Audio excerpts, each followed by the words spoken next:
এগুলো সব গাছ পাকা টিপু না? এটা কিন্তু এই জায়গা অনেক মজা, কিন্তু তুমি নিষেধ করতেছো যেটা যেন ঢাকায় না নিয়ে ঢাকায় নিয়ে যেতে পারবেন না, এক হচ্ছে এটা নষ্ট হয়ে যাবে, আর ওই কাঁচাটা নিয়ে গেলেও আর কাঁচাটা নিয়ে গেলে এই স্বাদ পাওয়া যাবে না। 20 টাকা কেজি। 20 টাকা কেজি নাম কি? লকনা ল্যাংড়া ছাড়া ভালো কোনো নাম নাই, যেটা ল্যাংড়া খিরসা খাবো। আজকের ভিডিওতে আমরা দেখব পুটিয়ার রাজবাড়ি দক্ষিণ এশিয়ার সবচেয়ে বড় আমের বাজারে আমের দরদাম। হযরত মুহাম্মদ সাল্লাল্লাহু আলাইহি ওয়াসাল্লামের 17তম বংশধর হযরত শাহ মখদুম রূপস রাহমাতুল্লাহ আলাইহি এর মাজার, যেখানে আগে নরবলি দেয়া হতো, এবং 500 বছরের পুরনো 256 বিঘা জমির উপর নির্মিত শাহী বাগা মসজিদ, যা 50 টাকার নোটে দেখা যেত। তো আর দেরি কেন, চলুন ভিডিও শুরু করি। ঝরাচ্ছি শরীরের ঘাম, কারণ খাচ্ছি রাজশাহীর আম।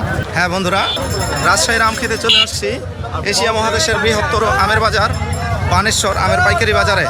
বন্ধুরা, আজকে আপনাদের সাথে নিয়ে দেখব এই হাটে কি কি আম উঠছে আর কোন কোন আমের দাম কেমন চাচ্ছেন আম চাষিরা। শুধু আমের বাজার না, রাজশাহী আসছি, রাজশাহীর উপর একটি সম্পূর্ণ ভ্রমণ গাইডলাইন দেব আপনাদেরকে।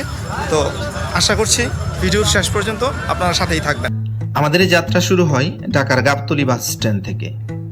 আপনি বাস, ট্রেন বা বিমানে করে রাজশাহী যেতে পারবেন। ঢাকা থেকে রাজশাহীর দূরত্ব প্রায় 250 কিলোমিটার। রাজশাহী যাওয়াটা বাসের চেয়ে ট্রেন বা বিমানে যাওয়াটা অনেক আনন্দের, তবে সময় মতো ট্রেনের টিকিট পাওয়াটা দুরূহ ব্যাপার, তাই আমরা বাসে যাচ্ছি। কাউন্টার বাসগুলোর নন এসির ভাড়া 700 টাকা এবং এসির ভাড়া 1400 টাকা।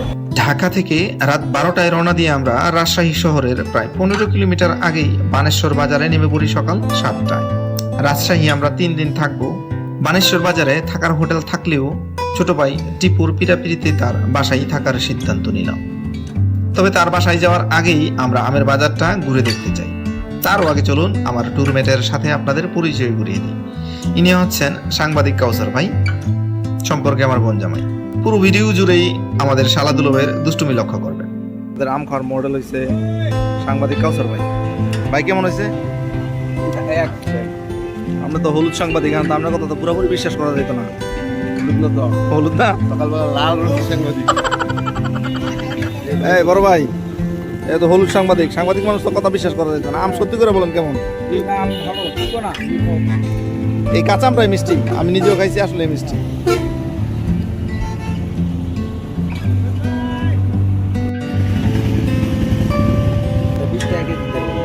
বিশ টাকা কেজি। নাম কি? লকনা। লকনা।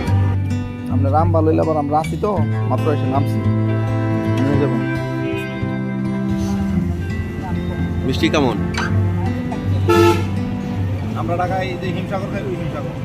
টিপুর বাসা বানেশ্বর বাজারের খুব কাছেই। আমরা এখন যাচ্ছি টিপুর বাসায়।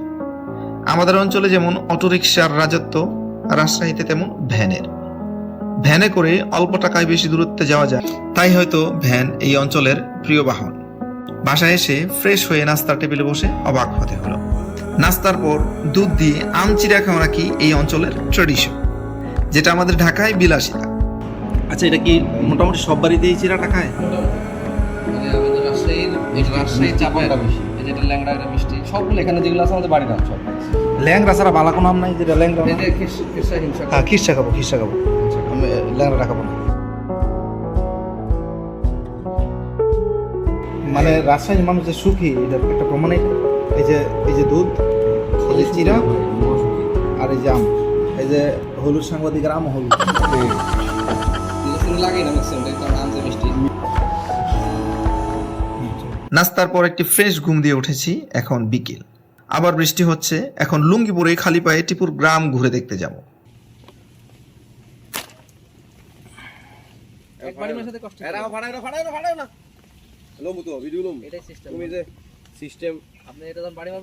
রেডি 1 2 3 রেডি 1 2 3 বললে আমাদের খোকন রাখো। এই মিয়া টাকমাতা উড়ান না আমার ভাই, টাকমাতা উড়ান না। আমাদের এত পারাতে ভিডিও করা যাবে। এত অভিনয় করেন না। আমাদের খোকন, মিস্টার খোকন এখন আম পাঠাবে। রাজশাহীর বিখ্যাত ফজলি আম ফাটিয়ে খাবে, এইজন্য গাছে আসতে চেষ্টা করছে। আমরা দেখে নেই আমটা আসলে কেমন মিষ্টি হয়। হ্যাঁ ঠিক আছে, এখন খেয়ে টেস্ট করবো। এই যে হলুদ সাংবাদিক। হ্যাঁ, হলুদ সাংবাদিক এখন সবুজ রঙের আম খাবে। ফার্স্টে তো এইটুক নাও। আমি নেবো না ভাই, আপনি নেন। আপনি আল্লাহ একটু খাইতে পারবো, কামড়াই খেতে পারবো। ঠিক আছে, ফোন দিতেছি। এত স্বাদ কে? ফোন দিতেছি। সেই স্বাদ। ছোট ছোট কি কি কি? বাউই সুপি, বাউই সুপি, বাউই ঝুঁকি। বাউই সুপি। এই আমটা হচ্ছে আপনার একবারে মুখে মানে দিয়েছি। এই বছর আম আসে নাই তাই হ্যাঁ। পুরো ঝুপঝুপ করে বাউই পাখির মতো। এটা আমরা লিচু আম বলি মনে হয় এটাকে। লিচু আমের মতো এরকম বাউই সুপি আম। আচ্ছা হ্যাঁ। তারপরে নাম আছে হচ্ছে বউহুলানি। বউ বউহুলানি। বউ ভুলানি, বউহুলানি। মানে আম খাইলে কি বউ ভুলে যাবো? হ্যাঁ হ্যাঁ, এরকম আম আছে। ইয়া পাইছেন না? হ্যাঁ হ্যাঁ। এর থেকেও ভালো লাগে হচ্ছে রানী পছন্দ। রানী পছন্দ। আমটা কি এখন? রানীরই পছন্দ, ছোট সাইজের আম। আচ্ছা এই আমটা কি আছে এখন? না এখন এটা প্রথমে ফার্স্ট চালার এটা। আচ্ছা।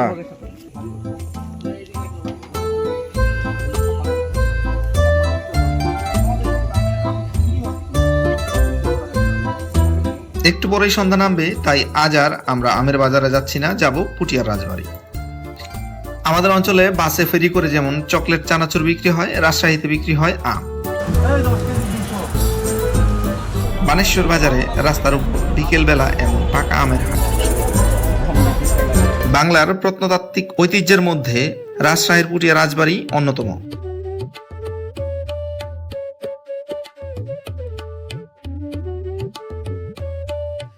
বাসে করে দেশের যে কোনো স্থান থেকে পুঠিয়া আসা যায় এবং ট্রেনে করে নাটোর অথবা রাজশাহী নেমেও সড়ক পথে সহজে আসা যায় এই রাজবাড়িতে। পুঠিয়া রাজবাড়ি বা পাচানি জমিদার বাড়ি হচ্ছে মহারানী হেমন্ত কুমারী দেবীর বাসভবন।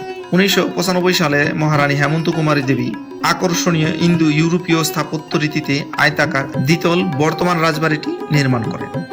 এই প্রাসাদটি 1995 সালে মহারানী হেমন্ত কুমারী দেবী তার শাশুড়ি মহারানী শরৎ সুন্দরী দেবীর সম্মানার্থে নির্মাণ করেন। পুঠিয়া রাজবাড়ির চতুর্পাশে 6টি রাজদিঘি আছে। প্রত্যেকটি দিঘির আয়তন 6 একর করে। পুঠিয়া রাজবাড়ির নিরাপত্তার স্বার্থে এই দিঘিগুলোকে খনন করা হয়। 17টি নান্দনিক মন্দিরে বেষ্টিত এই রাজবাড়িতে আছে একটি ভয়ঙ্কর টর্চার সেল। পুঠিয়ার সর্বমোট ছিলেন 4টি রাজা। এটি পুঠিয়া পাচানি রাজা, চারানি রাজা, একানা, মধ্যমতর। আমরা বর্তমানে যেখানে আছি এটা চারানি রাজা জেল হাউস। এখানে যারা সাজাপ্রাপ্ত আসামি তাদেরকে এই কাঠগড়ায় তাদেরকে সাজা দেওয়া হতো আর কি। আজ আমাদের ট্যুরের দ্বিতীয় দিন, আজ শুক্রবার। এখন যাচ্ছি আমরা আমের বাজারে। এগুলো গাছ পাকা আম? হ্যাঁ গাছ পাকা। পুরো রাজশাহী হচ্ছে আমময়। আপনি যেদিকে তাকাবেন শুধু আম আর আম। বিশাল বড় বড় আমের গাছ দেখতে পারবেন। এই বিশাল বড় বড় আমের গাছের বিশাল বড় বাগান দেখতে পারবেন। আবার ছোট ছোট গাছ দেখতে পারবেন যেখানে ঝুলে আছে হরেক রকমের স্বাদের আম। এটি হচ্ছে দক্ষিণ এশিয়ার সবচেয়ে বড় আমের বাজার। এই জায়গাগুলো অল্প কিছুক্ষণের মধ্যে আমে ভরে যাবে। এখন বাজে হচ্ছে 8:30, 9টা থেকে 10টার মধ্যে এই জায়গায় আম আসতে শুরু করবে। এই যে অলরেডি আম আসতে শুরু করেছে। ইনি হচ্ছেন প্রথম ব্যক্তি, সকাল 8:30টায় বাজারে এসেছেন। হরেক রকম বাহন দিয়ে আম আসে, যার যে পরিমাণ আম সেই সাইজের বাহন।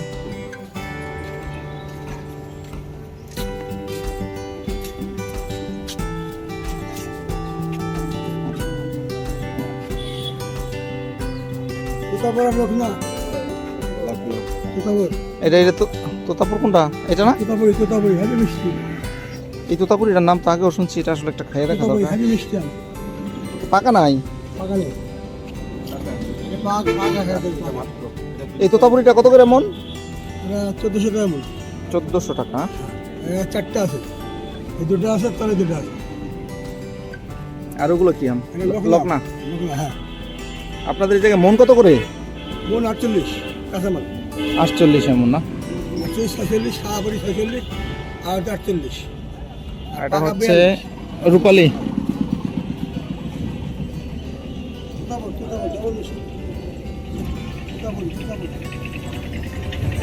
হরেক রকমের আমের সমারোহে চলছে আমের বেচাকেনা। আড়তদাররা মন কেমন আম কিনে দেশের বিভিন্ন প্রান্তে পাঠাচ্ছেন। এই হচ্ছে বানেশ্বর সরকারি কলেজ। আমরা একটু ভিতরে ঢোকার চেষ্টা করি।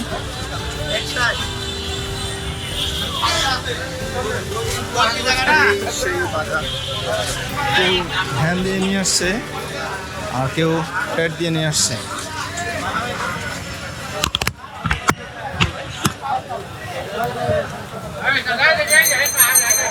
আমের ভ্যানগুলো বাজারের দক্ষিণ পাশ দিয়ে ঢুকে বিক্রি হওয়ার পর উত্তর পাশ দিয়ে বেরিয়ে যাচ্ছে। এই হাটে এই চিত্র চিরচেনা।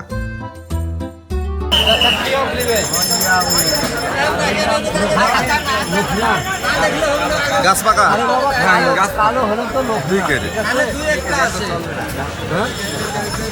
লোক না কত করে দাম চাচ্ছেন? দাম চাচ্ছি ভাই 850। এই পাকা গেলান দাম চাচ্ছি 700, কাঁচা কাঁচাগুলো কাঁচা গেলান 850 এরকম দাম চাচ্ছি। মানে হ্যাঁ পাকাটা দাম কম, কাঁচাটা দাম বেশি। হ্যাঁ এগুলো গাছ থেকে পাচ্ছেন নাকি? গাছে এই যে আমরা যাই এমনি পাইছি।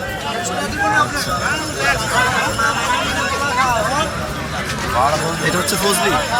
এই ক্যারেট চাইতে আলাদা ক্যারেট দিয়ে ভ্যানের লাগ। ফজলি আম কত করে চাইতেছেন মামা? চাচ্ছি 1000 টাকা।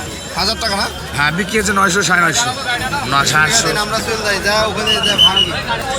এটা হচ্ছে রূপালি না? হ্যাঁ পাকাও তো আছে দেখা যায়। হ্যাঁ পাকা কত করে যাচ্ছেন?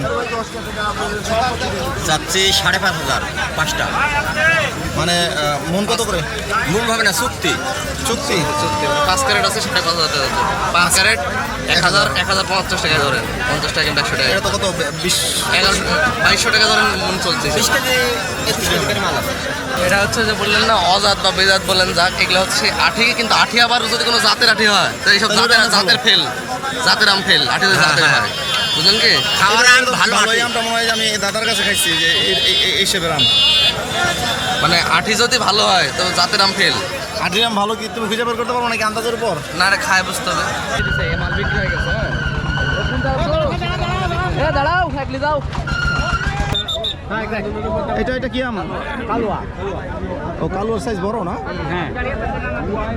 সেদিন কালকে দিয়েছেন কালোর ক্যাট দেখছেন একটা। হ্যাঁ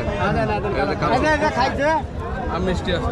আম মিষ্টি? হ্যাঁ কত করে কি হলো? কত করে নিলেন? 920 তাও দিচ্ছি দিনই তাও দেয়নি না নাকচ করে আছে এখনো। মানে বুঝতে পারছেন আমটা খুব টেস্টি আম, কালো আম। কালো আম এটা কি ওই যে যেহেতু সাইজটা গিয়া ওই যে রূপালির মতো, এটা কি স্বাদটা কি রূপালির কাছাকাছি? না অত না, কাছাকাছি পড়া পুরাই কাছাকাছি। ভিতরে টক হয় না? বড়ার কাছে টক হয় না? না না ভাই খাইছে ওরাই দাম হচ্ছে। খালি এই নাম না, ফজলি আছে, আপনার অন্য নাম আছে। ফজলি আছে, আর কি আছে? ফজলি আছে, আপনার লোকনা আছে, নেংরা আছে, ল্যাংড়া আছে, কিসাপাত নাই? খেসা আছে। এটা গুল। এগুলো হচ্ছে আঠি টাইপের আম। হ্যাঁ আঠি আম এটা। আটি? আঠি মানে আঠি গুটি বলে না? হ্যাঁ বললাম না কিছু অন জাতের আঠি আছে, যদি ভালো লাগে তো ভালো, আর নাইলে নাই, এরকম বিষয়। এটা কেমন খাইতে? কেমন এই আমটা? এটা তো প্রত্যেকটা গাছের স্বাদ আলাদা আলাদা। আটি ফজলির মতো স্বাদ, মানে ফজলিরই এটা এক ধরনের। মানে এই আটিগুলোর তো স্বাদ এক একটা আলাদা আলাদা। আটির কোনো জাত নাই। এগুলা যাচ্ছে এটা লোক না? এইগুলো আপনাদের ওখানে গেলে বিভিন্ন নাম হয়ে যাবে ধরেন। এটা কত করে যাচ্ছেন? এটা 2 ক্যারেট আছে, এটা ঠিকই দাম হলে দিয়ে দেবো। দেবেন নাকি আপনি? না জানার জন্য। এমনি 600 টাকা দাম পড়েছে। 600 টাকা দাম, মানে 300 টাকা করে। চাইছে 900 টাকা মন চাইছে। আচ্ছা। আমের ব্যবসায়ীদের পাশাপাশি বিভিন্ন কোম্পানিও এই বাজারে আম কেনে। এই আমগুলো প্রাণ কোম্পানি কিনেছে।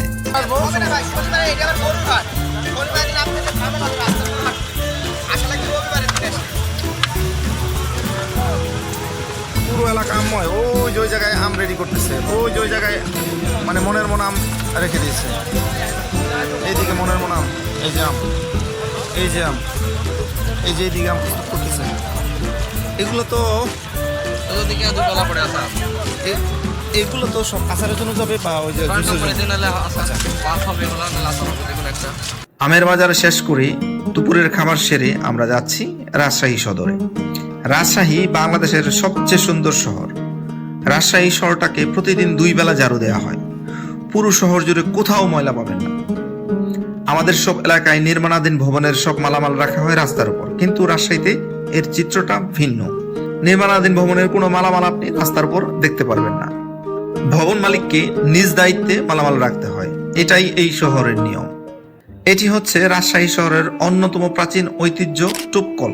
1937 সালে পুরো শহর জুড়ে প্রায় শতাধিক এমন টুপকল স্থাপন করা হয় মহারানী হেমন্ত কুমারীর প্রচেষ্টা ও অনুদানে। রাজশাহীবাসীর জন্য সার্বক্ষণিক বিশুদ্ধ পানি সরবরাহ নিশ্চিত করতেই এই টুপকল স্থাপন করা হয়। এই টুপকলগুলোর প্রতিটির পানির ধারণ ক্ষমতা 470 গ্যালন। এই টুপকলের পানি গরমের সময় মোটামুটি ঠান্ডা থাকতো। আমরা এখন পদ্মার পার। রাজশাহী শহরকে ছেড়ে পদ্মা চলে গেছে অনেক দূর। যাওয়ার আগে রাজশাহীবাসীর জন্য রেখে গেছে এক রাস সবুজ। এই পদ্মার পারেই আমাদের প্রিয় নবী হযরত মুহাম্মদ সাল্লাল্লাহু আলাইহি ওয়াসাল্লামের ১৭তম বংশধর হযরত শাহ মুকদুম রূপুস রহমতুল্লাহ আলাইহির মাজার। শুনতে খুব ভয়ঙ্কর লাগবে। মাজারের পশ্চিম উত্তর কোণার এই স্থানে আগে নরবলি দেয়া হতো। রাজশাহী শহর দিনের বেলা এক সুন্দর, রাতের বেলা আরেক সুন্দর। আজ আমাদের ট্যুরের তৃতীয় দিন। আমরা আমাদের ভিডিওর শেষ প্রান্তে চলে এসেছি। আজ আমরা ঢাকা চলে যাব। তবে যাওয়ার আগে রাজশাহী জেলা শহরের আরো একটি অন্যতম প্রাচীন ঐতিহ্য শাহী বাগা মসজিদ দেখতে চাই। বাগা মসজিদ রাজশাহী জেলা সদর হতে প্রায় ৪১ কিলোমিটার দক্ষিণ পূর্বে বাগা উপজেলায় অবস্থিত একটি ঐতিহাসিক মসজিদ। সুলতান নাসিরউদ্দিন নুসরাত শাহ ১৫২৩ খ্রিস্টাব্দে মসজিদটি প্রতিষ্ঠা করেন, যা ২০২৩ সালে এসে ৫০০ বছরের পূর্ণতা পেল। মসজিদটি ২৫৬ বিঘা জমির উপর অবস্থিত। দৈর্ঘ্য ৭৫ ফুট, প্রস্থ ৪২ ফুট, উচ্চতা ২৪ ফুট ৭ ইঞ্চি এবং দেয়াল চওড়া ৮ ফুট। আমি যখন রাজশাহীতে আসি তখন রাজশাহীতে প্রচুর গরম। আর আপনারা জানেন যে রাজশাহীর ওয়েদার এমনিতেই বাংলাদেশের অন্যান্য যে বিভাগগুলো আছে ওই বিভাগের তাপমাত্রার চেয়ে অনেক বেশি। কিন্তু আমি যখন এই মসজিদে আসছি, দেখেন কোনো ফ্যান নাই, কোনো কিছু নাই। আমি হিম শীতল একটা ঠান্ডা অনুভব করতেছি। আর এর প্রধান কারণ, এটাতে তো স্থাপত্যশৈলীর এক অপূর্ব নিদর্শন অবশ্যই আছে, কিন্তু আমার কাছে যেটা মনে হচ্ছে, এই যে দেয়ালটা আমরা যদি একটু খেয়াল করি, এই যে দেয়ালটা, এটা হচ্ছে দেয়াল। এই দেয়ালের পুরুত্ব হচ্ছে 2.2 সেন্টিমিটার। রাজশাহী ট্যুর শেষ করে আমরা বিকেলের ফ্লাইটে মেঘ দেখতে দেখতে ঢাকা চলে আসি। আশা করছি আমার আজকের ভিডিওটি আপনাদের কাছে ভালো লেগেছে। দেখা হচ্ছে পরবর্তী কোনো ভিডিওতে। সে পর্যন্ত সবাই ভালো থাকবেন, সুস্থ থাকবেন। আল্লাহ হাফেজ।